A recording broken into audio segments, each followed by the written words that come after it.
Hello, नमस्कार। हमारा topic है बायोलॉजी में कंकाल तंत्र, स्केलेटन सिस्टम। कंकाल हमें सीधा खड़ा करने में मदद करता है, अर्थात शरीर को स्थिरता प्रदान करता है। कंकाल की मदद से जीव जंतु आसानी से गति करते हैं। कंकाल दो प्रकार का होता है, बाह्य कंकाल एक्सोस्केलेटन, आंतरिक कंकाल एंडोस्केलेटन। बाह्य कंकाल एक्सोस्केलेटन यह शरीर के बाहर पाया जाता है तथा अत्यधिक कठोर होता है।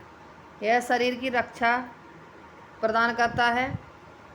बाह्य कंकाल मृत कोशिकाओं का बना होता है तथा इनमें कोई रक्त संचार नहीं होता। इसके अंतर्गत बाल, नाखून आते हैं। ये मृत जैसे नाखून होते हैं या बाल होते हैं, अगर हम उन्हें काटते हैं तो कभी भी दर्द नहीं होता, क्योंकि ये एक तरह कंकाल है।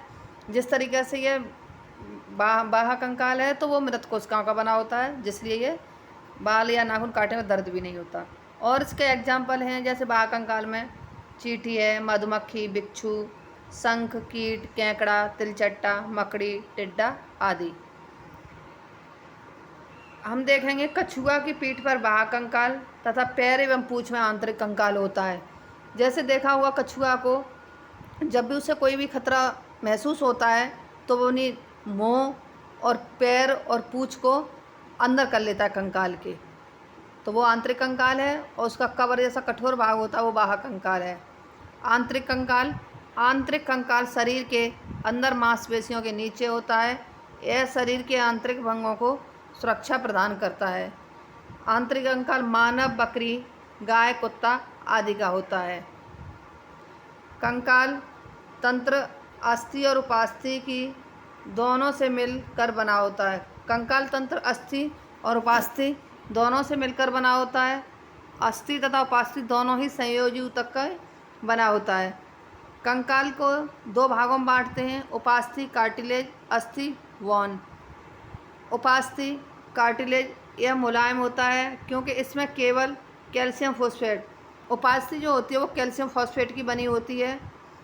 इसमें कैल्शियम कार्बोनेट नहीं पाया जाता। उपास्थि कॉन्ड्रियोब्लास्ट कोशिका से बने होते हैं। नाक, कान तथा सभी बड़ी हड्डियों के सिरे पर कार्टिलेज पाया जाता है। कार्टिलेज की बाहरी लेयर को पेरिकॉन्ड्रियम कहते हैं। अस्थि वॉन अस्थि अत्यधिक कठोर होती है क्योंकि इसमें कैल्शियम फॉस्फेट तथा कैल्शियम कार्बोनेट दोनों होता है। अस्थि ऑस्टियोब्लास्ट कोशिका के बने होते हैं।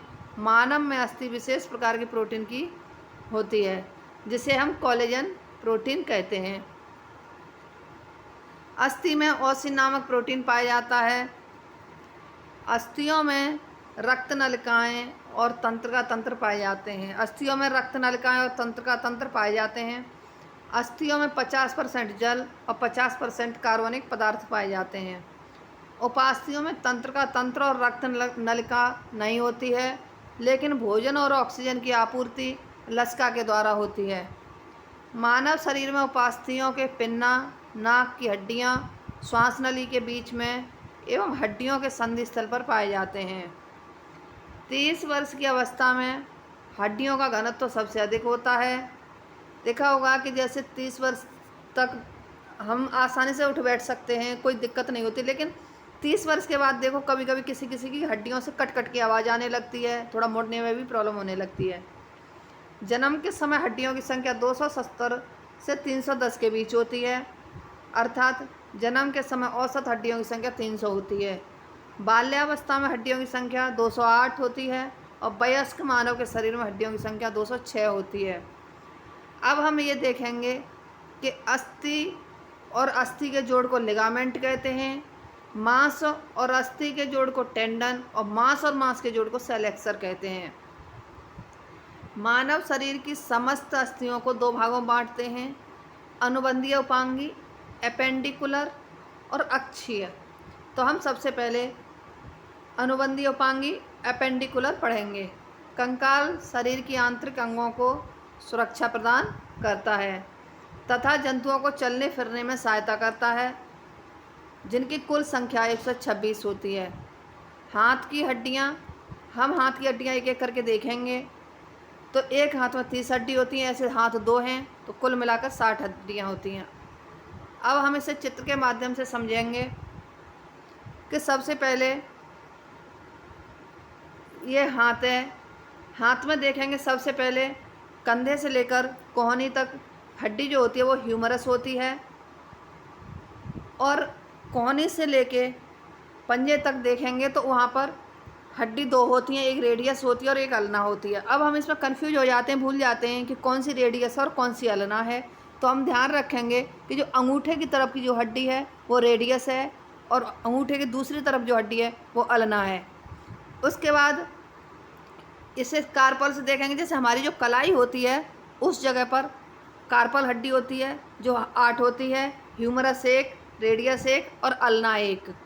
और उसके बाद मेटाकार्पल्स 5, और उंगलियां जो होती हैं देखा होगा हर प्रत्येक उंगली में 3-3 2-2 लाइनें बनी होती हैं, जैसे 3-3 खाने होते हैं। तो ऐसे 4 उंगलियों में 4-12 और 2 अंगूठे में तो 14 ये और 8 ये। तो इन्हें देखेंगे humerus 1, radius 1, ulna 1, carpal 8, metacarpal 5 और फ्लैंजेस 14। ऐसे करके ये कुल हड्डी 30 हो गई।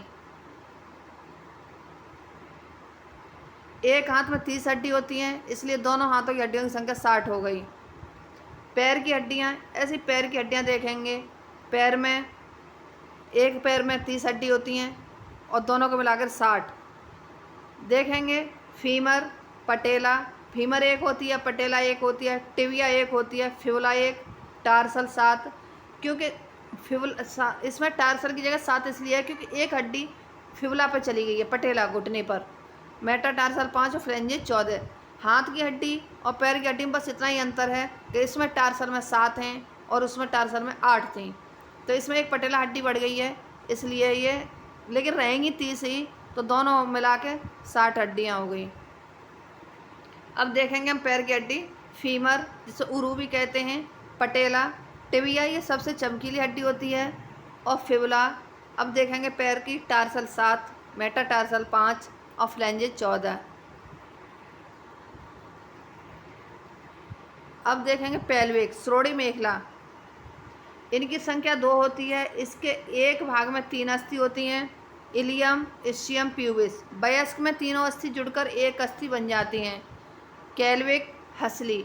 इनकी संख्या 2 होती है। इसे जामुक या कॉलर बोन भी कहते हैं, और इसे कैल्विक को ब्यूटी बोन भी कहते हैं। अब इसमें हम चित्र के माध्यम से देखेंगे, ये गले के पास जो हड्डी होती है वो क्लेविकल होती है, और इसके नीचे हड्डी होती है वो स्कैपुला होती है। स्कैपुला यह बाहों को कंधों से जोड़ता है। इनकी संख्या 2 होती है। धन्यवाद। इसके साथ ही हमारी क्लास अगली कल होगी। नमस्कार।